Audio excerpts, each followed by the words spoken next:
Hey guys, Julian here, and today I've got a book recommendation and a bit of an insight that I came up with this week. So I've been reading, this isn't the book recommendation actually, but I've been reading this, Trainspotting by Irving Welsh, and I must have read this 10 times, this brilliant book, and I love the film as well, but the book's a lot better. There's a bit in there where Sick Boy's coming up with he's got his theory of life, this like all-encompassing theory. They got it in the film where the guys have got the air rifle and they shoot that aggressive looking dog in the balls, which I don't recommend, by the way, but I quite like Sick Boy's theory of life that he comes up with, and I thought, yeah, that's a good idea to have one thing that kind of fits your entire life, one kind of motto to live by. I thought, well, I wonder if I could come up with one.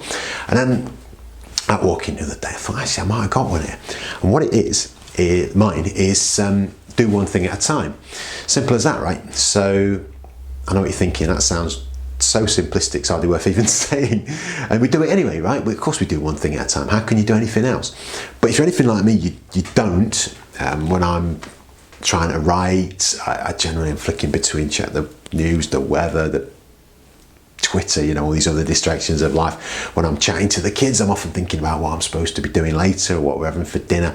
When I'm chatting to somebody, I'm thinking, waiting for my turn to speak, or I'm thinking about what I'm going to be doing later. So I'm actually very rarely properly doing one thing at a time. When I'm eating, I'm almost definitely watching telly or reading, and half the time I'm not even tasting the food. So I think this do one thing at a time is very powerful. As a friend of mine asked, he said, well, hang on a minute, but we're not dogs, so we can't just live in the moment the whole time. What about when we're old? What are we going to do? Who's going to pay the bills? And he makes a good point. So when you're planning for the future, plan for the future. Do that. That's the one thing. Do that at that moment, plan for the future, and then stop planning for the future and then go back to doing one thing at a time. So I think it does fit. I think it works. And how am I going to get better at it? As I've said, that I'm not very good, and I'm not. I'm a massive work in progress, but I'm making my way through this book, this Kabat-Zinn book, and this is going to take me into the future, by the way, because look how big it is, like 1,000 pages.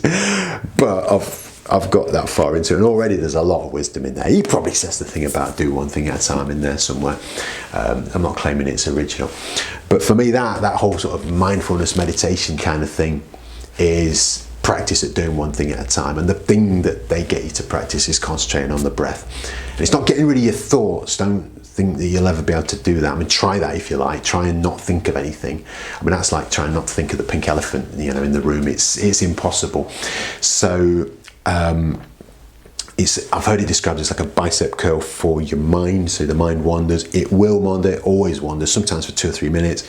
Just pull it back to the breath. It wanders again. You pull it back, and in time, the theory is you start to recognise it early, and you can pull it back quicker. I'm not there yet, but we'll see how it goes.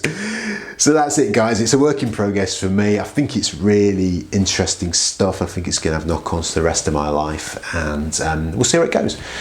So that's it. So I'll see you in a few days or a week or whatever. Be well. Subscribes, likes, always great. Comments, you know, fire them out. And I'll catch you soon, guys. Bye for now.